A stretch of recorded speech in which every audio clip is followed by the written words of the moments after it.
Chapter 45. Joseph could no longer refrain himself before many that stood by, whereupon he commanded that all should go out, and no stranger be present at their knowing one another. And he lifted up his voice with weeping, which the Egyptians and all the house of Pharaoh heard. And he said to his brethren, I am Joseph. Is my father yet living? His brethren could not answer him, being struck with exceeding great fear. And he said mildly to them, Come nearer to me. And when they were come near him, he said, I am Joseph, your brother, whom you sold into Egypt. Be not afraid, and let it not seem you a hard case that you sold me into these countries. For God sent me before you into Egypt for your preservation. For it is 2 years since the famine began to be upon the land, and 5 years more remain, wherein there can be neither plowing nor reaping. And God sent me before, that you may be preserved upon the earth, and may have food to live.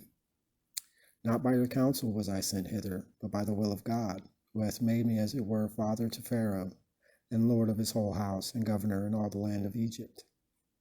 Make haste, and go ye up to my father, and say to him, Thus saith thy son Joseph, God hath made me lord of the whole land of Egypt. Come down to me, linger not, and thou shalt dwell in the land of Goshen, and thou shalt be near me, thou and thy sons, and thy sons' sons, thy sheep and thy herds, and all things that thou hast. And there I will feed thee. For there are yet 5 years of famine remaining, lest both thou perish, and thy house, and all things that thou hast. Behold your eyes, and the eyes of my brother Benjamin. See that it is my mouth that speaketh to you. You shall tell my father of all my glory, and all things that you have seen in Egypt. Make haste, and bring him to me. And falling upon the neck of his brother Benjamin, he embraced him and wept. And Benjamin in like manner wept also on his neck.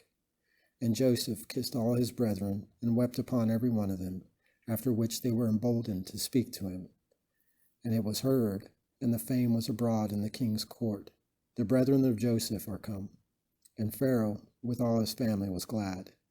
And he spoke to Joseph that he should give orders to his brethren, saying, Load your beasts, and go into the land of Canaan, and bring away from thence your father and kindred, and come to me, and I will give you all the good things of Egypt, that you may eat the marrow of the land.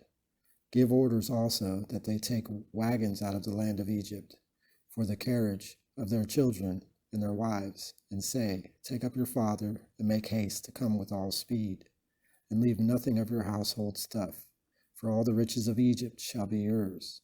And the sons of Israel did as they were bid, and Joseph gave them wagons according to Pharaoh's commandment, and provisions for the way. He ordered also to be brought out for every one of them 2 robes.